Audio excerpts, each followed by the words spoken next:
राजस्थान विधानसभा का ये सौभाग्य है कि वर्तमान अध्यक्ष महोदय के आने के बाद सीपीए क्या होती है और क्या काम करती है। हमने 40 साल की राजनीति में विधायक इतनी बार रह गए,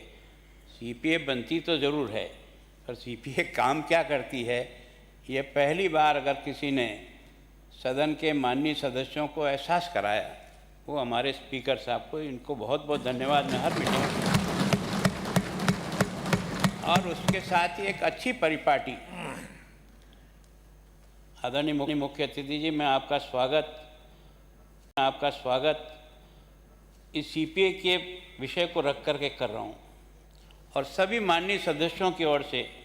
स्पीकर साहब की उस भावना का, और आज उन्होंने आपको और गडकरी जी को बुलाकर जो एक परिपाटी कायम की है, जो विचार हम सबको देने का प्रयास किया है कि लोकतंत्र में पक्ष और विपक्ष दोनों ही एक ही दिशा में अगर सोचेंगे तो देश का भला होगा। तर्क वितर्क हो सकते हैं, हमारा विषय और आपका विषय में तर्क वितर्क हो सकता है, ये मंजिल तो सबकी एक ही है। उस एक ही मंजिल पे जाने के लिए हम सबको बहुत खुले दिमाग से, और मैं सोचता हूँ जो विषय आज रखा है संसदीय लोकतंत्र, मैं सोचता हूँ हमारा देश कितना भाग्यशाली है कि वास्तव में इस देश में जनता के मत के द्वारा जनप्रतिनिधि चुना जाता है और उसकी भी उम्र तय कर दी 5 साल, और उसके बाद फिर जनता चाहे तो भेजे ना चाहे तो ना भेजे। इतनी अच्छी व्यक्ति और कोई हो नहीं सकती इस संसदीय लोकतंत्र के मताधिकार के प्रयोग करने वाले लोगों को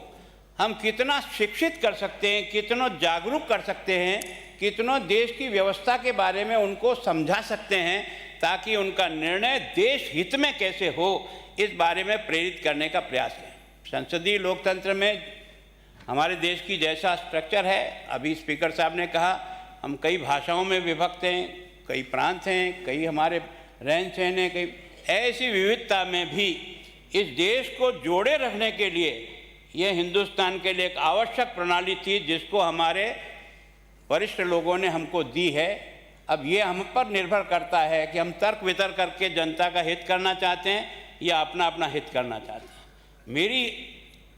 गुलाम नबी आज़ाद साहब आपसे प्रार्थना है इसमें, मैं आपका हृदय से मेरी पार्टी की तरफ से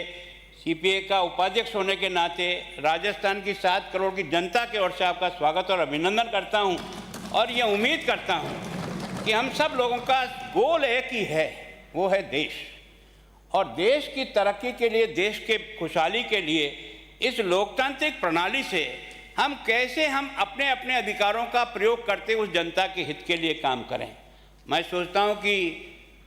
जो कुछ भी इस देश में अब तक, ये देश भाग्यशाली है, 130 करोड़ का देश होते हुए भी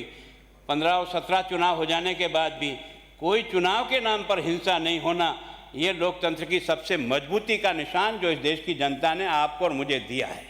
लेकिन हम चूँकि जनप्रतिनिधि हैं, उस जनता को इस लोकतंत्र के सही स्वरूप को समझाने का प्रयत्न करना भी हमारा दायित्व है। मैं सोचता हूँ उस दायित्व निभाने के लिए आज हमसे कई जनता उम्मीद करती है। मैं सोचता हूँ कि जो सत्तारूढ़ दल है वो अपने कामों के द्वारा जनता का हित करती है। हम लोग विपक्ष में रह करके जनता की उन समस्याओं को लाने का प्रयास करते हैं जिनकी जनता मदद की उम्मीद करती है। मैं कई बार इस विधानसभा में सोचता हूँ कि हम पक्ष और विपक्ष हो जाते हैं। मैं सोचता हूँ कोई विषय चाहे विपक्ष द्वारा भी उठाया गया है और जनता के हित के लिए उठाया गया है और उसे जनता का हित होने वाला है, तो हमें अपना दिमाग खोल करके उस विषय को भी स्वीकार करते हुए ट्रेजरी बेंच की तरफ से भी उस विषय को उतनी ताकत देने का प्रयास करना चाहिए ताकि हम वास्तव में उस लक्ष्य को प्राप्त कर सकें।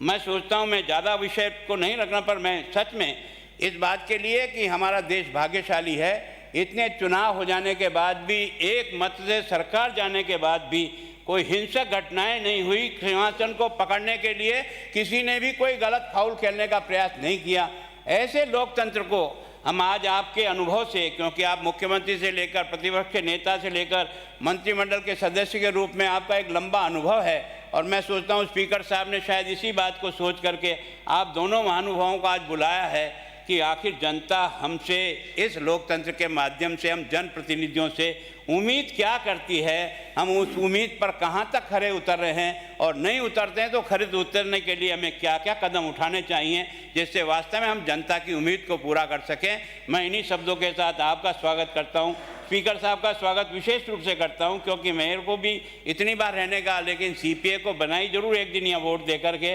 लेकिन उसके बाद सीपीए क्या करती है इसके बारे में जानकारी हमको अगले चुनाव में वापस मिलती है। तो मैं संयम जी का भी, जो हमारे इसके सेक्रेटरी हैं, उनका स्वागत करता हूं। आप सब पधारे हुए जनप्रतिनिधि, अभी विधायक हैं, वो पूर्व विधायक भी इसमें बहुत उपस्थित हैं, उन सब का भी मैं आपका स्वागत करता हूं। और आप सब की तरफ से श्री गुलाम नबी जी आज़ाद आपका स्वागत करता हूं, अभिनंदन करता हूं, इस उम्मीद के साथ कि हम सबको अंतिम गोल देश बनाना है, देश को तरक्की देना है। देश के उस गरीब, बूढ़, जचरे में बिखरा हुआ व्यक्ति है जो अभाव में जी रहा है, उसके जीवन को बेहतर बनाने का तरीका इस लोकतंत्र के माध्यम से हम कैसे कर सकते हैं, उसके लिए मैं आपका एक बार पुनः स्वागत करता हूँ।